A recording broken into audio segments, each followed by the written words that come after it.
这个罪你轻得了吗你？皇上当着文武百官斥责我说呀，你们钮钴禄世家怎么净出这种东西？你听听这话，净出这种东西，那就是连我都包括进去了。和珅这次可是被自家亲戚给害惨了。原本他想利用关系将本家的一位女子送进宫中应选秀女，可是没想到刚来到宫门口，小芳就死活不愿意进去，在外面又哭又闹。负责此事的太监害怕惊扰了圣驾，本想让官员们将她拉走，然而对方却开始甩锅。我们的责任只是把人送到顺贞门口，已然交给了公公，我们可不敢拉。而且我们更不敢拉了，闹不好以后成了主子，我们还在不在这混差事了？随后负责选秀的3拨人马就开始勾心斗角，都想把责任推到其他人身上。官员表示自己是外官，不便进入宫门，让公公去求助侍卫统领。可侍卫也不是傻子，表示他们只负责看守城门，其余事情不归他们管。这让太监急得跟热锅上的蚂蚁似的。然而就在这时，乾隆突然来了，他见这里吵吵闹闹的，于是便来询问发生了什么事。这名应选秀女说自己不是旗人，是汉人，誓死不肯进门呢。乾隆听后当即上前查看，在看到小芳那娇美的容貌后，乾隆立马来了兴致，于是便特许她入旗应选。可是没想到小芳竟誓死不愿入宫。你既然不愿意入旗应选，又何必跑到这儿来扰乱宫闱呢？见乾隆发怒，桂喜还傻乎乎的询问该如何处置。当差的事也来问皇上。由于平白挨了一顿骂，桂喜便拿手下的人出气。陆氏这位小太监怎么当的差事？嘴角往下，眼角往上，那是生气了，给我狠狠的罚这小蹄子，先掌嘴，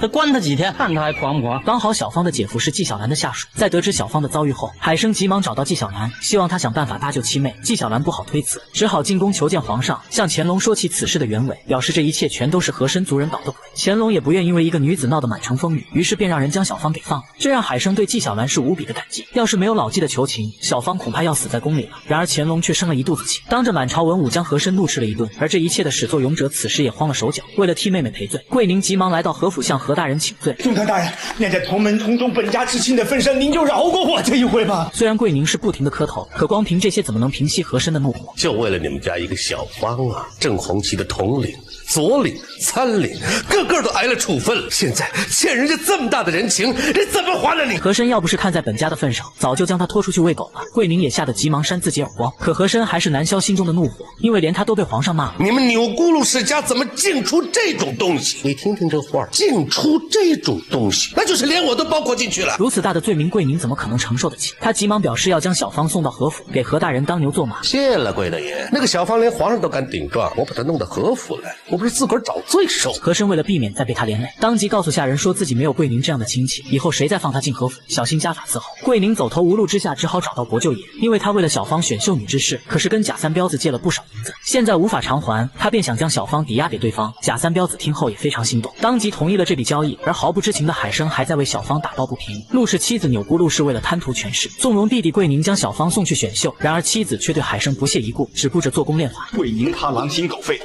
你姐姐她没心没肺。海生还让妻子以后少跟桂宁来往，这下终于惹怒了对方。行，咱们房顶上开门，六亲不认。随后海生又询问工部失火的事情，因为妻子当时就在现场，然而他却一问三不知。你在场你不知道？我告诉你，你就是打死我，我也不说。眼见无法跟妻子交流下去，海生只好向他索要了一些碎银子出去买东西。然而他这一出去又惹下了大祸。海生本想买些烟草送给纪晓岚，可是却意外发现一辆马车在街上横冲直撞。海生于是骑着马前去追赶，无奈对方速度太快，就在马车要撞上一对母女时，幸亏小月挺身而出，施展轻功将车夫踢飞出去，随后又连忙拉着缰绳将马车停下，这让海生异常的愤怒。虽然手下告诉他这是何大人的车，可海生还是命人当街烧了他。